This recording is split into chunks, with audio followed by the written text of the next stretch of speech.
Welcome back to Iraqi Dinar News Updates. It's a privilege to have you with us today. I hope you're feeling positive and empowered because today's developments could significantly reshape your view on the Iraqi dinar, your investment choices, and how major banks are approaching this currency. One of America's most influential financial institutions, Chase Bank, has recently initiated a major update in how it handles the Iraqi dinar. These aren't small policy tweaks. They represent a major shift in the bank's infrastructure and attitude towards the IQD as of mid-May 2025. Here's what's changed.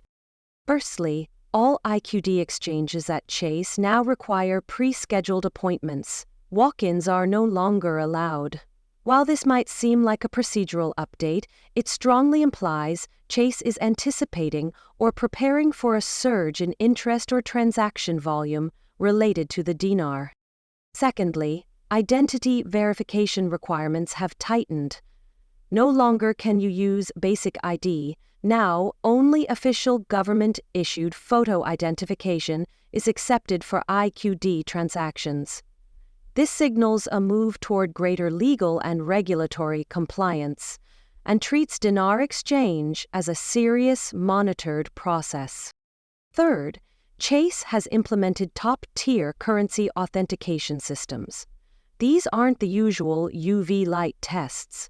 The bank has rolled out advanced machinery usually reserved for major global currencies, indicating that IQD is now being processed with the same level of scrutiny and respect as established world currencies. Fourth, only pristine, uncirculated Iraqi dinar notes are being accepted. Any damaged or marked bills will be refused. This strict condition underscores how seriously Chase is now treating the IQD as a legitimate financial instrument of value. Fifth, a new transaction limit has been set. You can now only exchange up to 5 million IQD per appointment. This isn't about restricting access. It's about managing demand and protecting liquidity as the bank prepares for potentially increased traffic or valuation shifts. One of the most revealing changes is how Chase now refers to the dinar, using the phrase floating operational rate. This terminology hints at a potential shift away from the previously fixed rate provided by Iraq's central bank. A floating rate responds to market conditions, meaning the IQD may soon be priced in real time according to global supply and demand, a major departure from how the currency was previously handled. To add to this transformation, Chase has also updated its legal disclosures. One clause states that once you exchange your dinar, you waive any right to future gains if the currency appreciates later.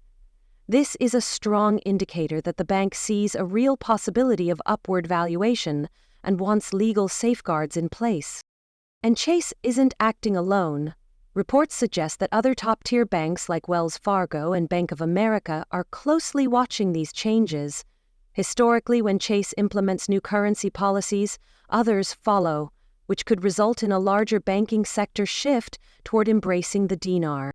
Meanwhile, developments in Iraq itself are just as significant. The country has made major strides, from applying for full WTO membership to modernizing its banking infrastructure and diversifying its currency reserves beyond the US dollar. These structural reforms show Iraq is aligning itself with global financial systems and reducing reliance on any single currency.